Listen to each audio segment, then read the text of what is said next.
अगर उसमें रक्त की धमनियों में चोट लगी है तो वस्कुलर सर्जन उसको सबसे पहले सही कर दे। अगर उसकी हड्डियों में गंभीर रूप से चोट लगी है और मांस हट गया है तो हड्डी के डॉक्टर उसको बोन्स को पहले फिक्स करते हैं और उसके बाद प्लास्टिक एंड रिकन्स्ट्रक्टिव सर्जन उसके ऊपर मांस चढ़ाते हैं। अगर ये सही टाइम पे पहले 24 घंटे में या पहले 72 घंटे में ये सारा काम हो जाए तो आदमी के पैर में जो इन्फेक्शन होता है बोन में ऑस्टियोमाइलाइटिस वो होने से बच जाता है और उसका पैर बच सकता है। अगर इसी प्रोसेस में देर होती है, अगर वो किसी ऐसे हॉस्पिटल जाता है जहाँ पे खाली हड्डी के डॉक्टर हैं और प्लास्टिक सर्जन नहीं है, वस्कुलर सर्जन नहीं है, तो वो हड्डी का काम हो जाएगा, बोन खुली रह जाएगी और अगर बोन खुली रह गई तो पैर में इन्फेक्शन हो जाता है और फिर वो सड़ जाता है और उसे काटना पड़ सकता है। और अगर बाद में सही इलाज हो भी तो भी पेशेंट को चलने में कई साल लग जाते हैं। तो ऐसा एक्सपीरियंसेस हमारे पास बहुत सारे मौजूद हैं। मैं ऐसा करता हूं कि एक एक करके उन पेशेंट से ही आपको मिलवा देता हूं और उनके एक्सपीरियंसेस आपको सुनवा देता हूं, जिसके अंदर हम सब लोगों ने ऑर्थोपेडिक सर्जन डॉक्टर साहिल गाबा के साथ, डॉक्टर मृणाल के साथ मिलके हमारी टीम में डॉक्टर अनिल मुरारका यहाँ पर सीनियर कंसल्टेंट हैं, मेरे साथ डॉक्टर देव ज्योति हैं, डॉक्टर शिखा हैं, डॉक्टर वसुंधरा, डॉक्टर श्रीलेखा और डॉक्टर अरुण, हम 7 लोगों की टीम ने मिलके और ऑर्थोपेडिक सर्जन्स की टीम ने मिलके जो ये काम किया है, तो उसके बारे में आपको जो शुरू से हमने देखा है जिन पेशेंट्स को, उनसे मैं आपकी बात करवा देता हूँ। तो मैंने नॉर्थ इंडिया में काफ़ी हॉस्पिटल्स में चेक करवाया कि ये ट्यूमर की सर्जरी हो जाए, बट लगभग सभी हॉस्पिटल्स, बड़े अच्छे हॉस्पिटल्स ने मेरे को कह दिया था कि इसका एम्पुटेशन ही होगा, आपका पैर नहीं बच पाएगा। तो बस फिर मैं जनवरी में लगभग मैंने यूट्यूब पे सर्च किया अमृता हॉस्पिटल में, तो यहाँ मैं आया जनवरी में, लगभग 24 जनवरी को मेरा फर्स्ट सर्जरी करी पूरी प्लास्टिक सर्जरी टीम ने, और काफ़ी अच्छी उम्मीद दी मुझे कि आपका पैर हम बचा लेंगे, जबकि मुझे भी उम्मीद नहीं थी कि पैर बच पाएगा। बट यहाँ के डॉक्टर्स ने काफ़ी अच्छा मुझे हौसला दिया, मेरी ज़िंदगी काफ़ी सॉफ्ट हो गई, अब मैं चल फिर रहा हूँ। लगभग 2 से ढाई महीने मेरे को यहाँ पे काफ़ी मेहनत करी, सभी डॉक्टर्स ने, पूरी प्लास्टिक सर्जरी टीम ने मेहनत करी मेरी टांग पे, और आज मैं बहुत अच्छे से चल फिर रहा हूँ। अपना गाड़ी भी ड्राइव कर रहा हूँ, इवन ऑटोमेटिक गाड़ी ली है मैंने, और सभी काम अपने मैं कर पा रहा हूँ। मेरी शॉप है, मैं शॉप में भी बैठता हूँ, अपना पूरे फुल वर्किंग मोड में हूँ मैं। तो मैं अमृता हॉस्पिटल में सभी डॉक्टर्स का धन्यवाद करना चाहूँगा कि जिन्होंने मुझे एक नई ज़िंदगी दी। नहीं तो मैं तो उम्मीद खो चुका था कि मेरा एक पहले हाथ भी एम्पुटेशन हो चुका था मेरा इसी सार्कोमा से ही 2020 में, तो बिल्कुल नहीं थी, लेकिन सभी डॉक्टर्स की मेहनत से और कुछ ऊपर वाले की कृपा से मेरा पैर बच गया। उन्होंने मोहित शर्मा जो सर थे, सबसे पहले उनसे ही बात हुई थी हमारी, तो उन्होंने बोला था कि हम इसे अच्छी तरह ठीक कर देंगे, गारंटी मतलब फुल गारंटी ले ली थी उन्होंने। तो मैं आज उनकी बदौलत और भी डॉक्टर का उनका धन्यवाद करना चाहूँगा कि उन्होंने मेरी ज़िंदगी बचा दी, लेकिन कोई उम्मीद नहीं थी कि मेरे दोनों पैर बचेंगे। तो मतलब उन्होंने एक तरीके से मुझे को दूसरा जन्म दिया। तो मैं भी, और किसी भगवान ना करे किसी के साथ ऐसी दुर्घटना हो, तो मैं अगर बाई चांस हो जाती है तो फर्स्ट ऑप्शन अमृता हॉस्पिटल है।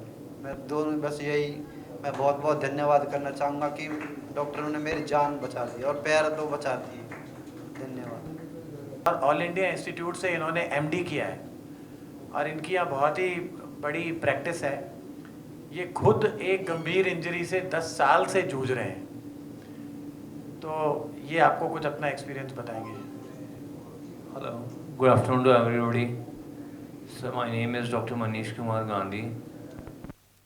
सर मेरा 2016 में रोड एक्सीडेंट हुआ था, तो I went to good hospital in Faridabad. Operation हुआ और उन्होंने मुझे इतना कर दिया कि मैं चलने लायक हूँ। उनके ऑस्टियोमाइलाइटिस हो गई और अभी 2000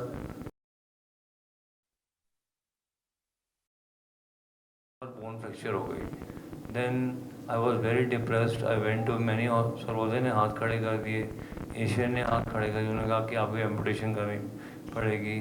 तो मैंने कहा इतनी तो कोई नौबत है नहीं, बट वो लोग एम्पुटेशन के पीछे पड़े हुए थे सारे। Then I went to Janta, I went to Manipal hospital, सब ने ही यही कहा कि एम्पुटेशन करनी है। तो आई वॉज वेरी डिप्रेस। सो मेरे यहाँ एक फाइनेंस हेड है राजीव दोस्त, जो यहाँ अमृता में लगे हुए हैं। मैंने उनको फ़ोन किया, उन्होंने मुझे बोला कि आप यहाँ आ जाओ।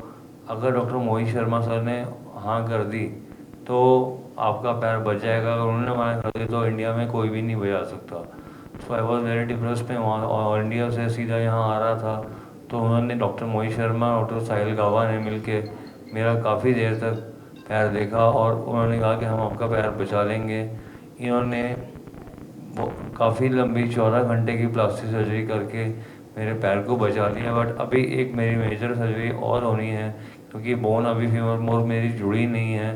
तो डॉक्टर साहिल गाबा ने मुझे फिर से ऑपरेट के लिए बोला है और उन्होंने कहा कि इस बार हम पूरी कोशिश करेंगे।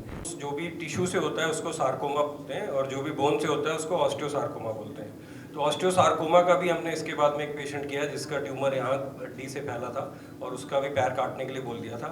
ये ऐसा मेलिग्नेंट ट्यूमर है, इतनी जल्दी फैलता है कि 3 महीने में पेशेंट बचता नहीं है।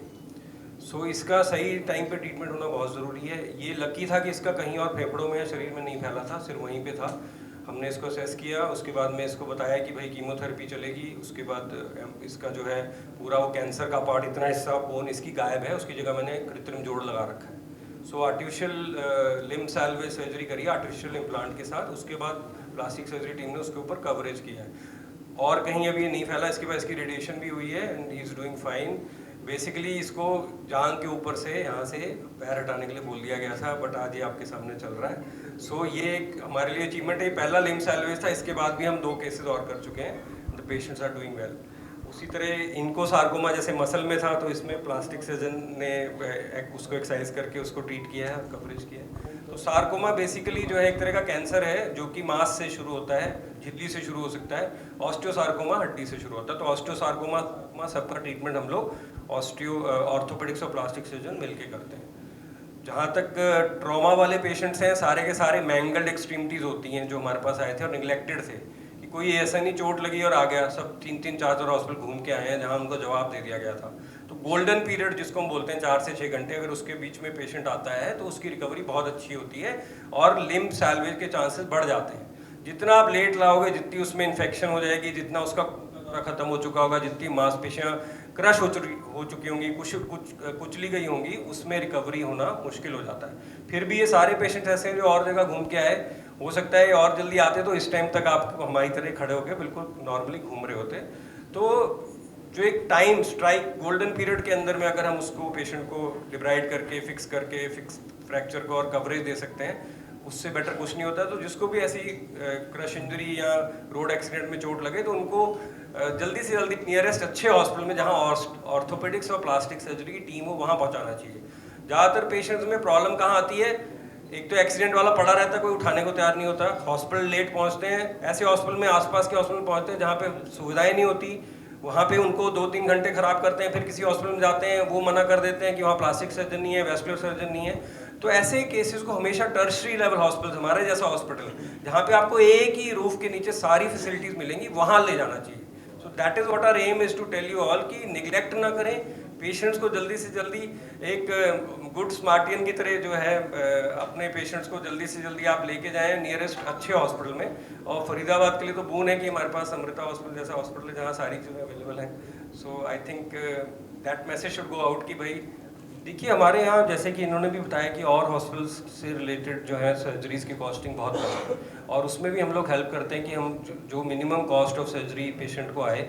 सार्कोमा में बेसिकली पहले ट्यूमर एक्सरसाइज करके जो इम्प्लांट डालना पड़ता है उसकी कॉस्टिंग वेरी करती है। इट डिपेंड्स कि आप इंडियन इम्प्लांट यूज़ करते हैं या इम्पोर्टेड यूज़ करते हैं। तो अगर पेशेंट अफोर्डिंग नहीं है तो इंडियन इम्प्लांट भी अच्छा चलता है, वो भी 10 साल आपके आराम से निकाल सकता है। बट अगर आप अफोर्ड करते हैं तो आप इम्पोर्टेड इम्प्लांट भी डलवा सकते हैं।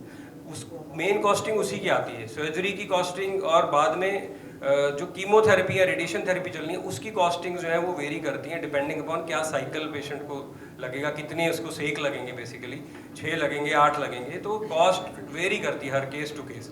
सो वी कांट टेल यू कि एक पेशेंट में इतना लगेगा ही लगेगा, वो हर केस में डिफरेंट होता है। बट ये मैं आपको वादा कर सकता हूँ कि कहीं भी आप पूरे दिल्ली एनसीआर में क्या पूरे नॉर्थ इंडिया में अगर आप घूमेंगे तो यहाँ जो कॉस्टिंग पड़ेगी in setup of this standard, it will be less at least by 20 to 30%।